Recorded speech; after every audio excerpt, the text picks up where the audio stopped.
Magandang araw sa lahat, lalong-lalo na sa iyo, Binibining Dayata. Sa parte ng aking diskusyon, aking tatalakayin ang klasifikasyon ng kritikal na pag-iisip ayon kay Halpern. Ang kritikal na pag-iisip ay hindi lamang basta pag-iisip ng malalim. Ito ay ang kakayahang magbigay ng tama, lohikal at may batayang desisyon at konklusyon. Ayon kay Halpern, may 5 pangunahing uri o kategorya ng kritikal na pag-iisip. Ang una riyan ay ang reasoning. Sa reasoning, ginagamit natin ang lohikal na pag-iisip upang magbigay ng paliwanag at magtukoy ng tama o maling paggamit ng kahulugan. Halimbawa, kung may nagsabi na lahat ng sikat ay mayaman, dapat kaya nating questionin ito. Totoo ba na ang lahat ng sikat ay mayaman? Ano ang ebidensya? Baka may sikat na hindi naman mayaman, kaya hindi tama ang pahayag. Sa merkado o sa social media o kahit sa usapang magkakaibigan, napakahalaga ng reasoning upang hindi tayo madaling maloko o mapaniwala sa mga pahayag na walang sapat na basihan. Ang pangalawa riyan ay ang argument analysis. Ito ay tumutukoy sa pagsusuri sa lakas, katumpakan at lohika ng argumento. Hindi sapat na malakas ang boses o nakakakumbinsi ang tono. Kailangan mo ring tanungin kung nakakatulong ba ang ebidensya sa punto. May connection ba ang sinasabi sa konklusyon? Halimbawa, kung pipili tayo ng class officers at may nagsabing iboto natin siya dahil mabait siya. Maganda man iyon, pero hindi sapat kung ang pag-uusapan ay leadership skills. Sa argument analysis, sinusuri natin kung ano ang dahilan o kung ang dahilan ay tugma at may bigat sa usapin. Ang pangatlo ay thinking as hypothesis testing. Sa bahaging ito, ang kritikal na pag-iisip ay parang pagsusuri ng isang hypothesis. Dito mahalaga ang pagtingin sa laki o dami ng sample. Halimbawa, kapag may nagsabi na hindi okay ang pagkain sa kantin kasi hindi masarap ang kain ko kahapon, hindi sapat iyon para mag-generalize isang beses lang kumain kung kaya't isang tao lamang ang basihan. Ang hypothesis testing ay pagtingin kung sapat ba ang representatibo ng ebidensya bago magbigay ng konklusyon. Ang pang-apat na klasifikasyon ni Halpern ay ang likelihood or uncertainty analysis. Ito naman ang kakayahang tukuyin ang posibilidad ng mga pangyayari kahit wala tayong kasiguraduhan. Halimbawa, kapag may bagyo, tinataya ng pag-asa ang landfall. Hindi nila sinasabing 100% sigurado, pero binabatay ito sa data, patterns at historical record. Sa buhay, palagi tayong nagdedesisyon sa gitna ng kawalan ng kasiguraduhan. Pagpili ng kurso, trabaho, relasyon at negosyo. Ang tanong ay, ano ang pinakamatalinong desisyon base sa impormasyon at posibilidad? Ang panglima ay ang decision making and problem solving.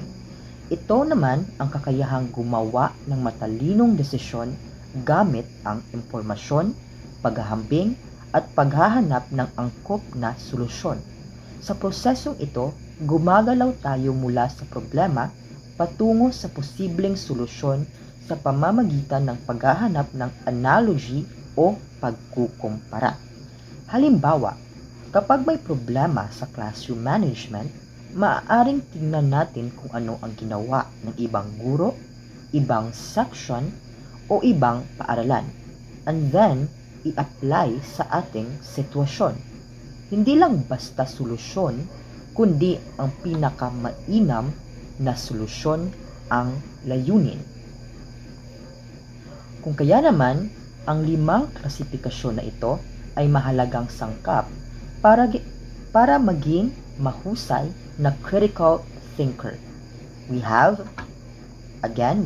reasoning, argument analysis, thinking as hypothesis testing, The fourth one is likelihood and uncertainty analysis.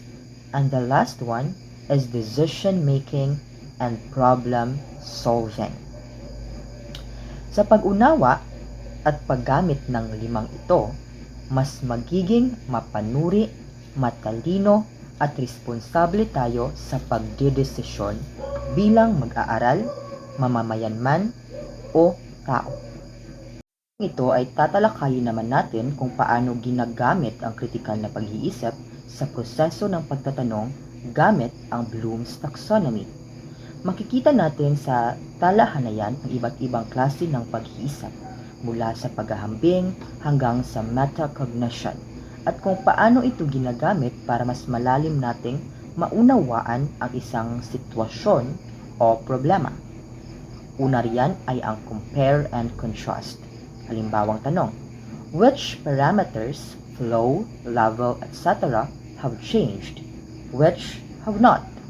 Sa bahaging ito, pinaghahambing natin kung ano ang nagbago at kung ano ang nanatiling pareho.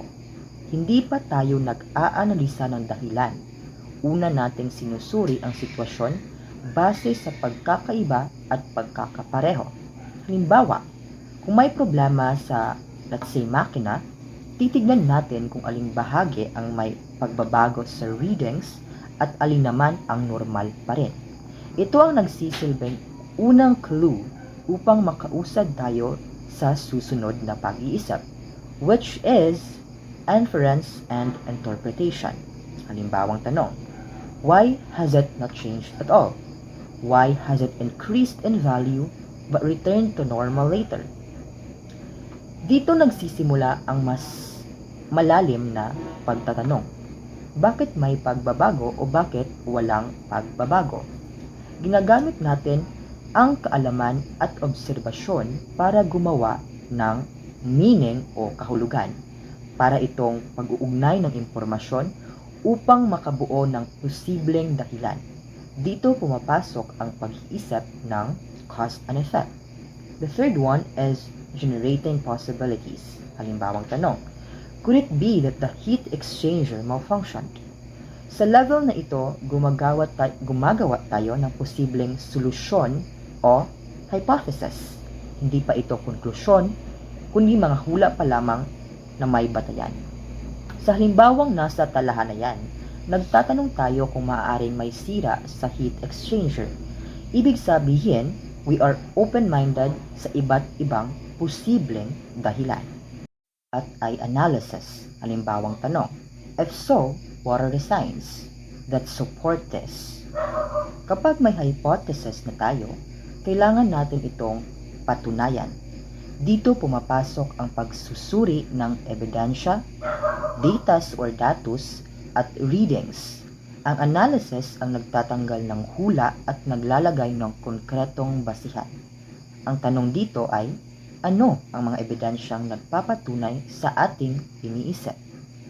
The fifth one is evaluation. Halimbawang tanong, will the hot oil exiting the exchanger tubes become hotter?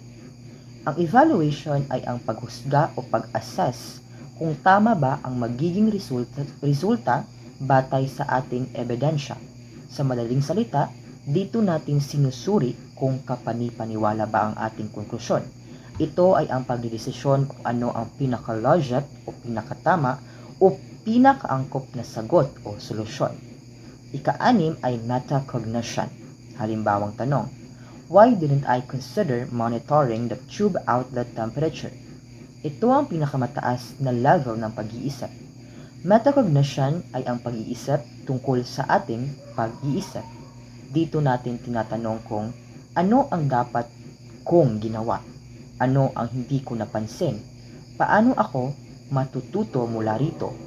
Hindi lang ito tungkol sa problema kundi kung paano ako bilang nag-iisip ay pwedeng mas maging maingat, mas analytical, at mas mahusay sa susunod na pagkakataon.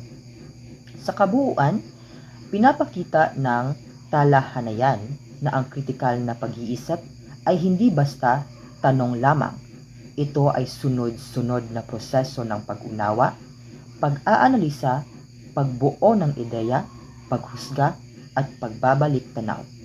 Kapag nagamit natin ito sa pag-aaral at sa totoong buhay, mas nagiging matibay ang ating desisyon, mas malinaw ang ating interpretasyon, at mas nagiging responsable tayo sa ating paraan ng pag-iisip.